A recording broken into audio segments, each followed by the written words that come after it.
day, everyone. We are the Group 1. So today we will discuss about the use and access common business tools and technologies. So my name is Arian Mitzi Balanay. And I'm Diana Luatay. And I'm Princess Imani. I am Shermay S. Agnes. Use and access common business tools and technology. Learning objectives. At the end of this chapter, the student should be able to: number 1, identify the common business tools and technology. Number 2, store and access business tools in accordance with enterprise policy and procedures. Number 3, use business tools efficiently and effectively. All businesses use a variety of tools and technology to carry out their work. A business tool can be considered as an asset that helps or assists the organization to achieve its stated aims or objectives. There are various types of tools that may be used in the business, varying in size, complexity, danger, and importance to the business operation. There are large, heavy tools such as stoves, refrigerators, cars, or freezers. Business technology, on the other hand, includes any software or hardware. These units aim to consider the items that are portable and valuable, and by their very nature, present unique management challenges to the business. There are various considerations that relate to the management of these items that are not applicable when considering the others. For example, it is very easy to use or to misplace a mobile telephone, but very difficult to misplace a freezer. The cost of using a mobile phone can vary significantly. The cost to the business of the mobile can be reasonable depending on use. It is also a challenge to misuse a freezer. However, there have been several cases where the misuse of a telephone has had significant implications for employees and for the business. Modern managers must be able to manage these tools to ensure that they are available when required and in usable and operating condition, and that the user is sufficiently trained to use the device efficiently. Workers should receive proper training in the technology they need to use. For example, a mobile phone must have a sufficiently charged battery, a mobile service, and a user who is sufficiently trained or experienced to be able to use the tool in an efficient and productive manner. This is a simple example of the care and management that is necessary to ensure that the tool does meet the needs of the business and that the tool enhances the performance of the business.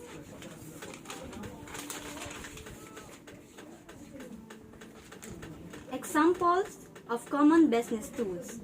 Each of these items represents an investment by the business and can be considered important to the business. As they are portable, they can be misplaced. They require usage monitoring, training, and maintenance. These are mobile telephones, landline telephones, scanner, photocopiers, notebooks, order-taking handhelds, laser pens, keyboards, brochures, information, knowledge, facsimile, manuals, software, email, and business websites. Each businesses will need to develop criteria so as to identify which tools are to be monitored and therefore controlled to ensure that the time and effort is devoted to managing the proper and important tools. Obviously, a mobile phone supplied to a salesperson will need to be monitored and controlled to ensure that all costs are consistent with business activity. However, the mobile of the business owner is probably immune from such controls. A mobile phone may be on a contract and have a purchase price of 0, while a stapler to fix paper together may cost a few hundred pesos. There are several criteria that may be used to identify and classify a business tool. And most business will use a combination of these criteria to establish the classification of an individual tool. Once identified, the tools need to be considered as a group, and it is logical to provide a name for the list that recognize the importance of the group. So, here. Portable and attractive tool. This states that the item is portable, does not have a fixed location. It also states they are attractive, meaning they could be a target for theft and excessive use. For examples, portable and attractive tool. Typical examples of such items includes, but are not limited to, computers, tablets, LCD monitors, above standard size only, computers, hard drives, printers, cameras, mobile phones, mobile data devices, GPS devices, programmable calculators, portable media, players, recorders, television, audio, visual equipment, digital. So, that example of portable and attractive tool.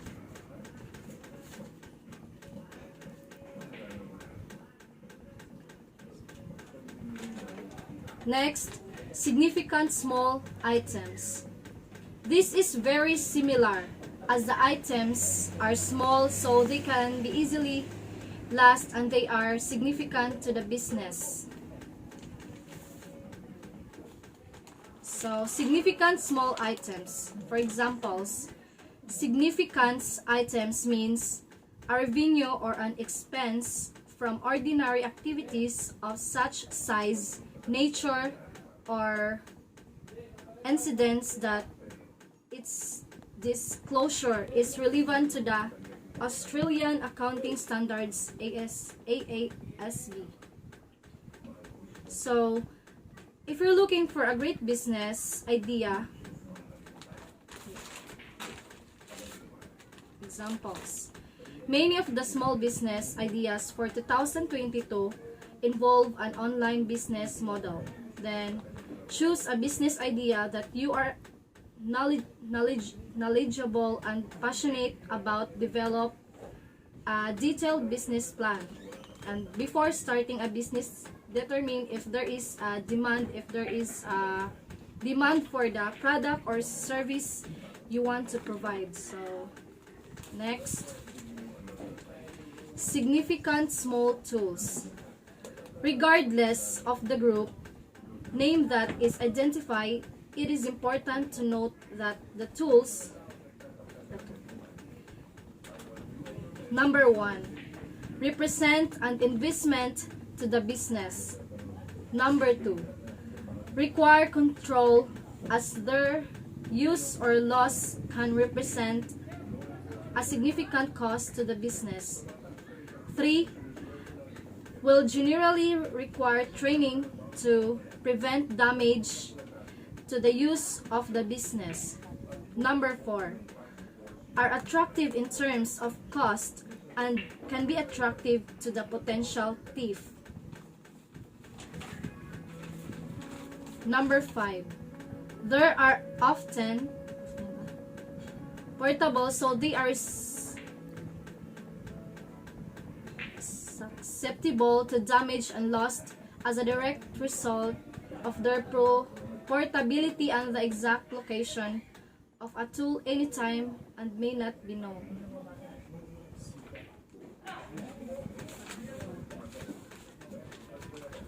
One criteria may be the best value, another could be usage cost. Mobile telephones can be very inexpensive to buy or are even sometimes free, but the cost of calls or internet charge can be frightening. Another can be portability of the assets.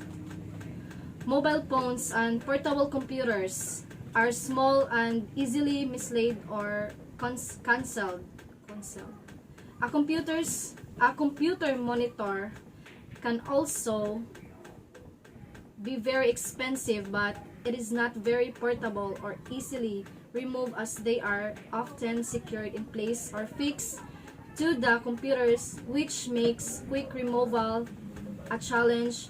Therefore, monitors may be excluded from the tools list because they not present a risk.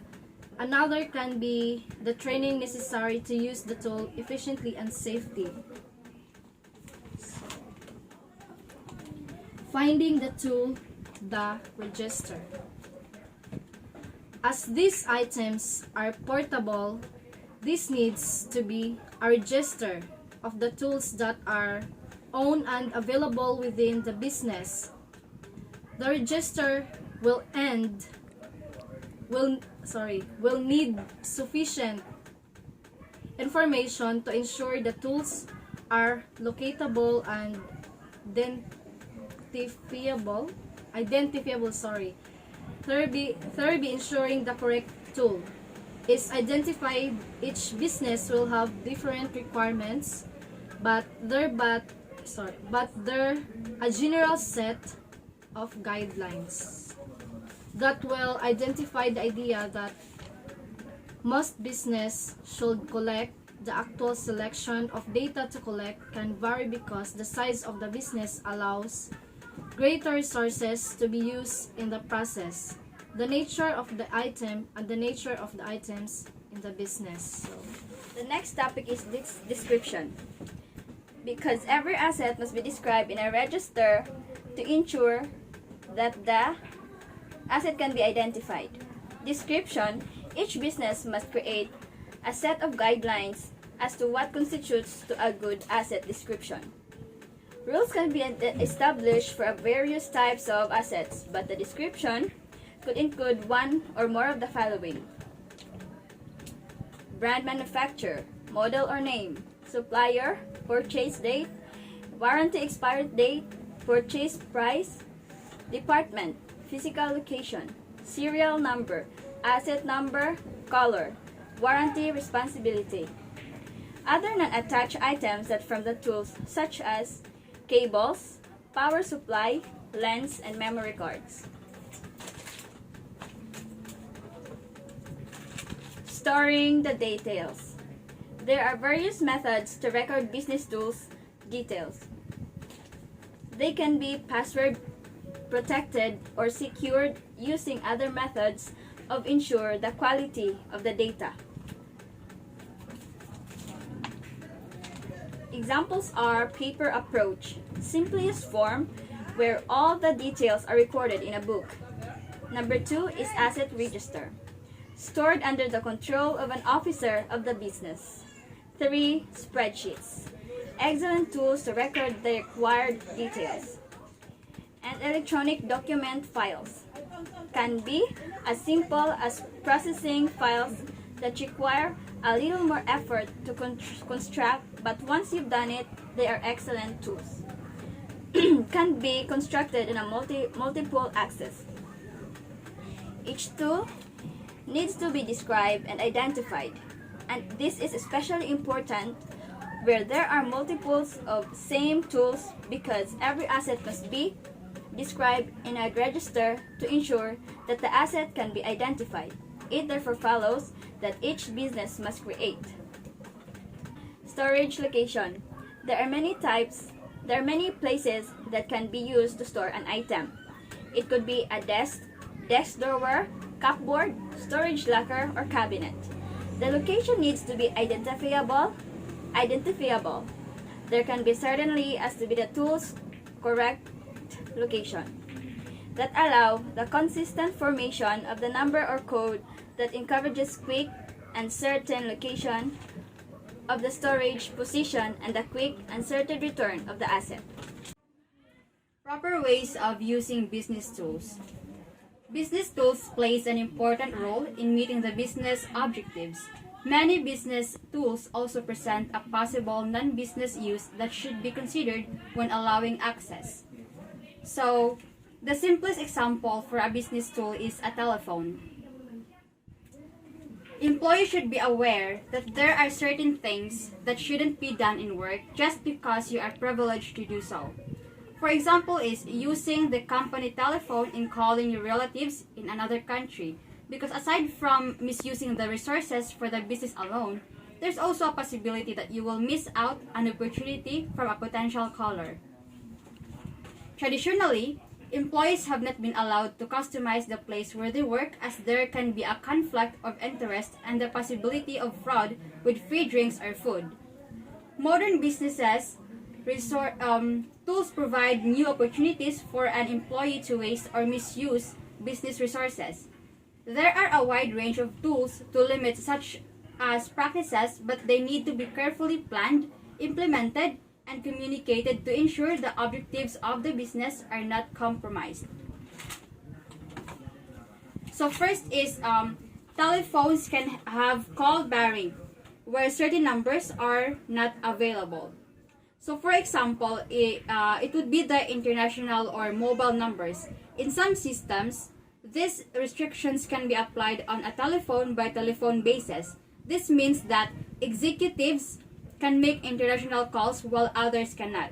Second would be managers can override codes. So if this is not necessary, overriding codes can be made to managers that allow them to make any call from any telephone. A manager can call overseas from a telephone that has a service band by first entering the number.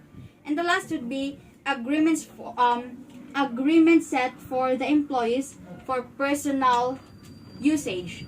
So agreements can be created that allow for personal access up to a set level. Employees may be required to identify personal calls made on a business mobile, and if they exceed a predetermined amount, the employee must make restitution. This can be set by time or cost. So in some cases, some employees can also perform for personal use, but they are to set by time or cost in order for them to not exceed the predetermined amount, because they will have to come up with a restitution. So Internet presents a wide range of opportunities to misuse and abuse resources. Precious business time can be squandered while surfing the internet on unrelated business activities. Email also presents similar challenges as web surfing. Email can be where an employee accesses personal accounts using the business internet. There is also a consideration of sending and receiving personal email over the business system. There is a time issue of staff using business resources for private use, but there is also a security aspect.